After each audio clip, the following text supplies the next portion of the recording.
గత 5 సంవత్సరాలు చూసారు, ఇప్పుడు 9 నెలలు చూసారు. అప్పటికి ఇప్పటికి తేడా ఏంటంటే ఏం చెప్తారు? అప్పటికి ఇప్పటికి ఏంటంటే రాక్షస పాలన పోయి రామరాజ్యంలో అడుగుపెట్టినట్టుంది. రాముడు అరణ్యవాసం 14 ఏళ్ళు చేశారు కదా, అక్కడి నుంచి రాజ్యంలోకి వచ్చాక అందరూ సంతోషంతో ఎలా ఉన్నారో అదే పరిపాలన ఈ రోజుల్లో బాబు గారు మళ్ళీ ఆయన సీఎం అయిన తర్వాత మళ్ళీ పరిపాలన చాలా అద్భుతంగా ఉంది. అలాగే ఈ ప్రభుత్వం మరి రెడ్ బుక్ ను అడ్డం పెట్టుకొని రెడ్ బుక్ పరిపాలన చేస్తుంది అని అంటున్నారు కదా.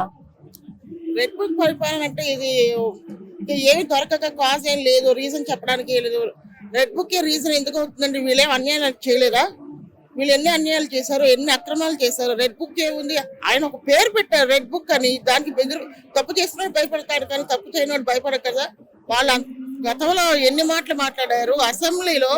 అసెంబ్లీ అంటే ఒక గుడితో సమానం. అట్లాంటి ఆ గుడిలో ఎంత అసభ్యకరంగా మాట్లాడుతున్నారు ఒక్కొక్కళ్ళు. అసలు ఒక ఆడ అని లేదు, మగ అని లేదు, చిన్న అని లేదు, పెద్ద లేదు. అసలు ఆ పరిపాలన రాక్షస పరిపాలన అనేది ఊరికే అనట్లేదండి. నిజంగా రాక్షస పరిపాలన పోయి రామరాజ్యంలోకి వచ్చాము. కానీ అప్పుడు చూసిన వాళ్ళు ఇదే రాక్షస పరిపాలన, ఇదే కక్ష సాధింపులు రాజకీయాలు అని అంటున్నారు కదా. కక్షపూరితం ఏం కాదండి. కక్షపూరితం అయితే ఇప్పుడు ఆయన ముఖ్యమంత్రి అయ్యి ఇప్పటికి 9 నెలలు అవుతుంది. అదే కక్షపూరితం అనుకుంటే ఆయన సీఎం పదవి ఎప్పుడైతే సైన్ చేశారో నెక్స్ట్ డే నుంచి మొదలు పెట్టాలి. మరి ఆయన ఇంతసేపు ఓపిక పట్టారంటే దేనికని? వాళ్ళు రీజన్ కావాలి కదా. అరెస్ట్ చేశారు, ఊరికి అరెస్ట్ చేశారు అయిపోదు కదా. అంటే వీళ్ళు అరెస్ట్ చేశారు కదా బాబు గారిని, ఏ రీజన్ లేకుండా.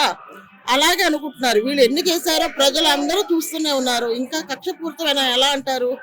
వాళ్ళకి నోటికి ఏదొస్తే మాట్లాడతారు. కక్షపూరితం ఏం కాదు, అంత సవ్యంగా న్యాయంగా ధర్మంగా జరుగుతుంది.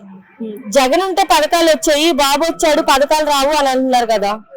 పథకాలు వచ్చాయంటే ఎక్కడ నుంచి తీసుకొచ్చి ఇచ్చాడండి పథకాలు? జగన్ పథకాలు ఇచ్చాడు అంటున్నారు. ఎలా, ఎక్కడి నుంచి తీసుకొచ్చాడు? అన్యాయం చేసి అక్రమాలు చేసి అసలు ఎవరికి ఇచ్చారు?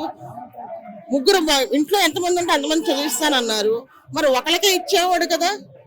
ఎక్కడి నుంచి తీసుకొచ్చాడు? దోపిడీలు ఎన్ని అక్రమాలు చేశాడండి. ఒకటిగా నేను చెప్పడానికి లేదు, అన్ని అక్రమాలు చేసి అందరికి నోర్లు కొట్టి పేదవాళ్ళకి న్యాయం చేస్తానన్నారు కానీ ఎవరికి న్యాయం అయితే చేయలేదు.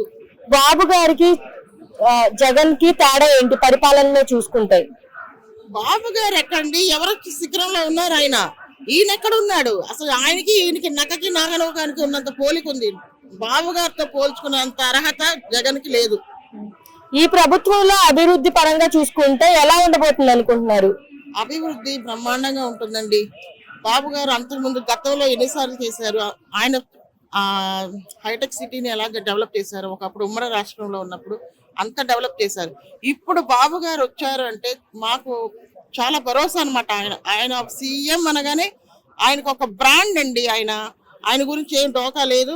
ప్లస్ డెవలప్మెంట్ ఎలా ఉంటుందంటే 100కి 200% ఆయన ఇస్తారు. కాకపోతే కొంచెం జనాలు కూడా, మన ఆంధ్రప్రదేశ్ జనాలు కూడా ఆలోచించుకోవాలి. ఎలా అంటే మొత్తం అప్పులు చేస్తారండి. తాకట్టు పెట్టని వస్తువు లేదు. ఆయన ప్రతిదీ తాకట్టు పెట్టేశాడు.